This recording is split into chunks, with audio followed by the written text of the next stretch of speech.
Hi everyone, I am Matt from Fitness with Matt. I've been in the fitness industry since 2010 as a group exercise instructor and a PT, and I am here today to talk to you about what is the point of exercise.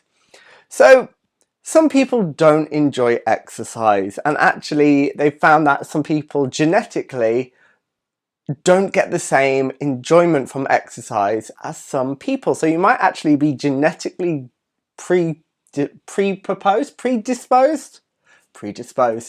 to not enjoy exercise, but we all understand that it's important for our health and well-being. But being active is something that many people struggle with. Our lives are different than they are 20 years ago, 50 years ago, even like 2 years ago. So one reason I think that people aren't getting active is there's a lot of unhealthy messaging around exercise and being active. And I know the irony that the fitness industry is doing something that's unhealthy, but I'm going to give you some examples. How many times on social media or anywhere, magazines, do you hear people saying things like, get a flatter stomach, get thinner, burn fat, lose fat, burn calories, exercise because I've eaten too much? All those kind of aspects of exercise seem unhealthy to me.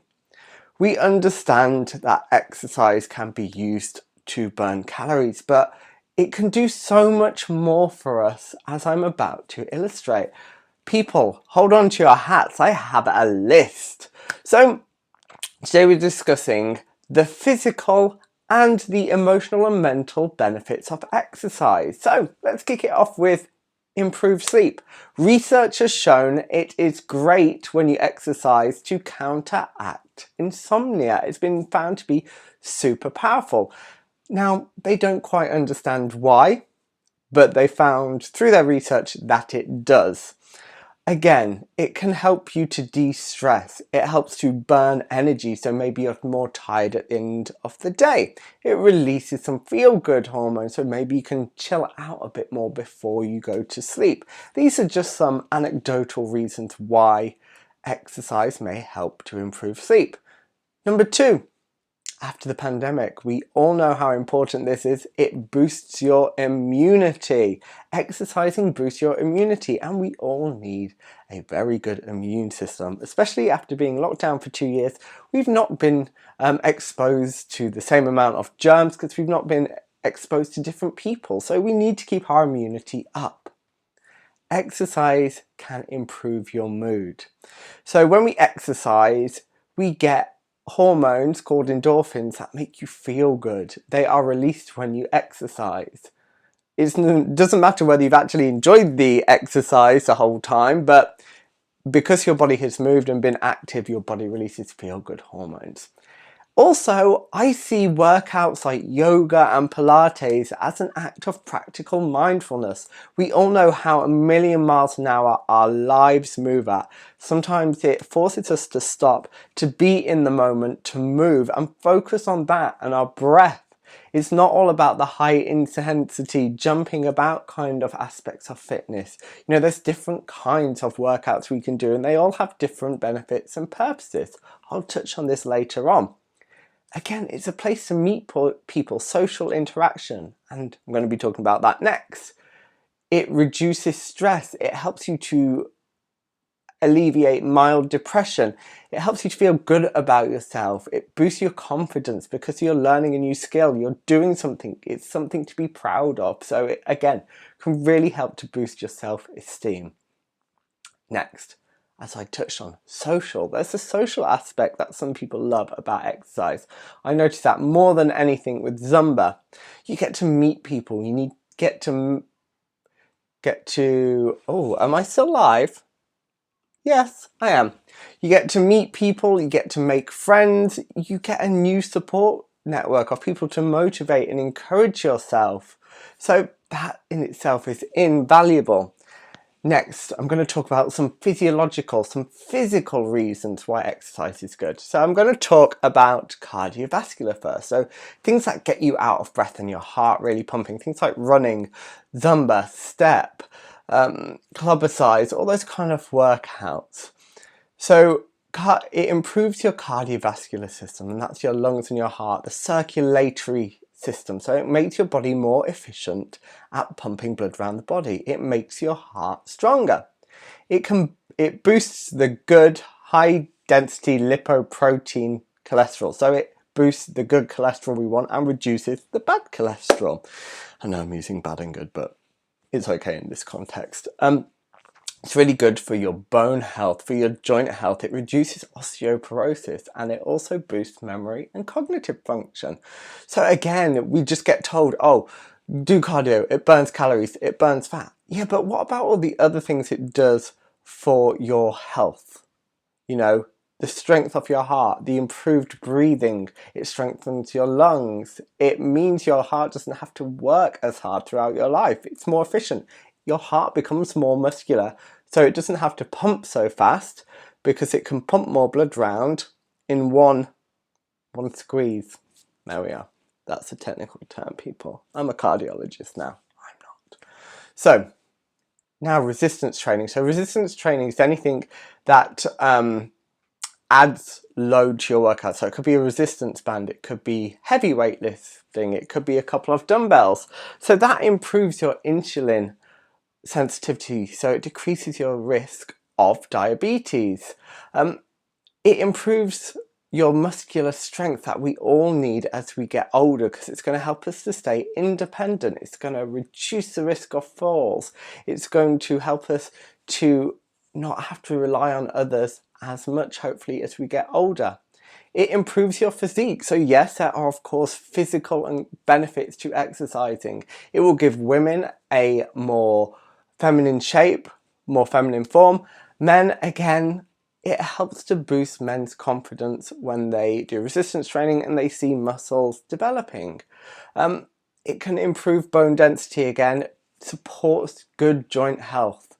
So often when people have issues with their joints, the first thing you'll be told is to strengthen the muscles around that joint to take some of the pressure off the joint. So, you know, people with arthritis, stuff like that, they can do work to help alleviate their symptoms where appropriate.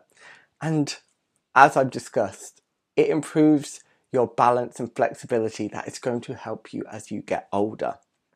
It improves balance because your body, when you move, one part of your body has to stabilize so you don't fall over. The other part of your body helps to bring about movement and move joints. So by moving your body, you are training those systems. You're strengthening those systems that are going to help. If you fall over, you need the strength to be able to hold yourself if you do fall, or stop yourself, stop that momentum from your body so you don't fall. So it's really good for fall prevention.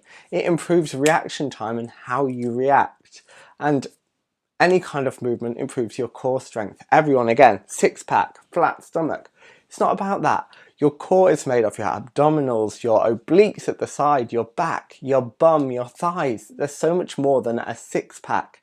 And we need that core strength so we can move well in everyday life.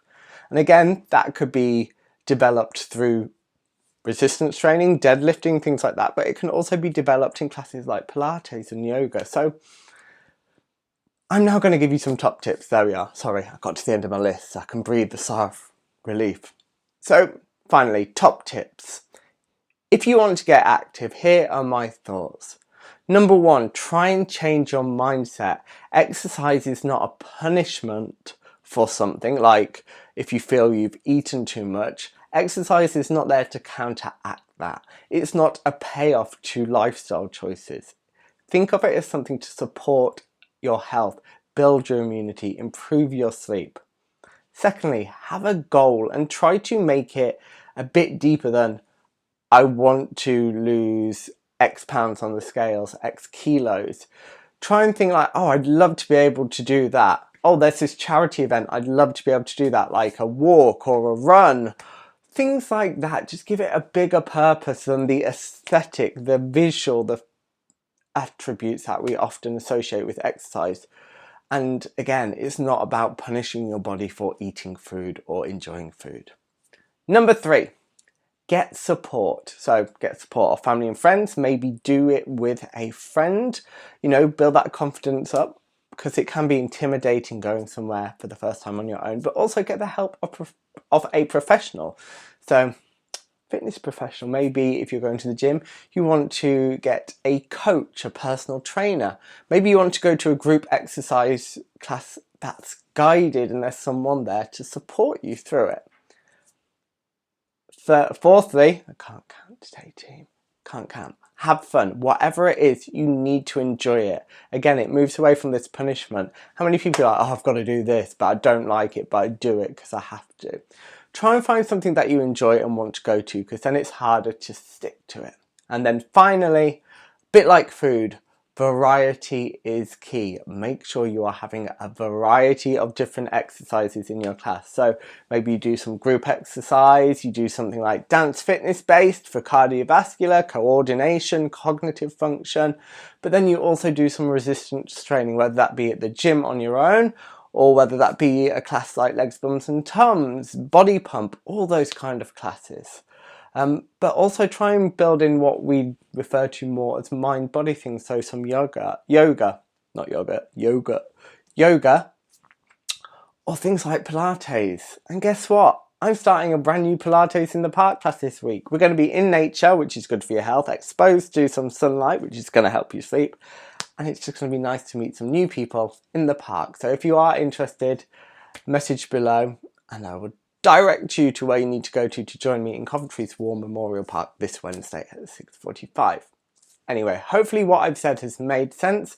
You've enjoyed this team talk, and maybe you're starting to see exercise as something more than a way to burn calories, to have a flat stomach, to burn fat, to just look beach ready, or all these kind of toxic messaging that is out there on the internet. If I can help you in any way, let me know. Send me a message on here. Find me on Instagram, fitnesswithmatt1, because I'm number 1. Not that Fitness with Matt was taken. And also Facebook, Fitness with Matt, on my website, fitnesswithmatt.co.uk. I've been Matt Print. You've been awesome. Have a brilliant week, and let's just smash it, team. Have a great one. Goodbye. I make see again.